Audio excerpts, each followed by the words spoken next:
Hello guys. आज म पनि डेली भ्लग लिएर आएँ। सवा 6 बजे उठेर बाहिरतिर हेर्दाखेरि चाहिँ यत्तिको उज्यालो भइसक्यो रहेछ है। त्यसपछि आएर तातो पानी खाएँ मैले, राखेँ अनि उहाँलाई पनि राखिदिएर तातो पानी पिएँ। अनि त्यसपछि उहाँलाई मैले उठाउन गएँ। उठाउन जाँदा त फेरि निदाउनु भइसक्यो रहेछ। अनि त्यसपछि गुनासो गर्दै थिएँ कि म पनि ढिलो उठ्छु नि, यस्तै गर्नुहुन्छ त्यही भएर भन्दै थिएँ। बाहिरतिर अनि एकछिन डुलेँ अनि त्यसपछि यस्तो मौसम भइरहेको थियो। अनि त्यसपछि एकछिन एक्सर्साइज स्ट्रेचिङ यताउता गर्छु। अनि त्यसपछि तरकारी लिन गएँ, दुध र तुनोट खाने थियो भनेर।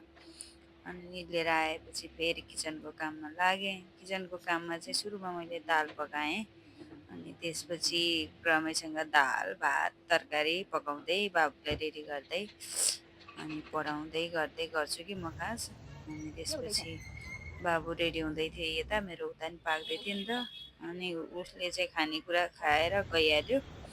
अनि खाना उसको लागि चाहिँ छुट्टै रेडी हुन्छ नि त, ऊ खाएर अनि गयो। आजभोलि आफ्नै बाटो क्रस गर्ने भएछ कि, तै पनि मन त हो अनि हेरेर बस्छु, सकेन भने फेरि क्रस गरेर पनि जानुपर्छ भनेर।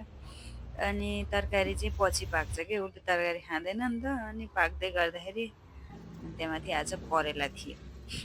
अनि त्यसपछि हामीले खाना खायौँ।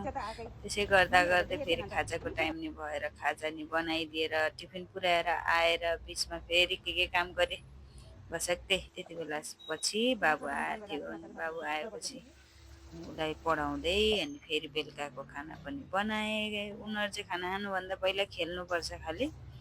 अनि म चाहिँ कुर्दै बसिरहेको थिएँ। अनि खानासाना खाएर उनीहरू यता र उता चल्दै थियो। आफ्नो काम त गर्नै पर्यो फेरि। अनि भाँडासाँडा माझेर ब्रस गर्ने सबैजनाले। अनि त्यसपछि मैले चाहिँ किचन सट्ट सफा गरेर अनि हामी सुत्न गयौँ। By by.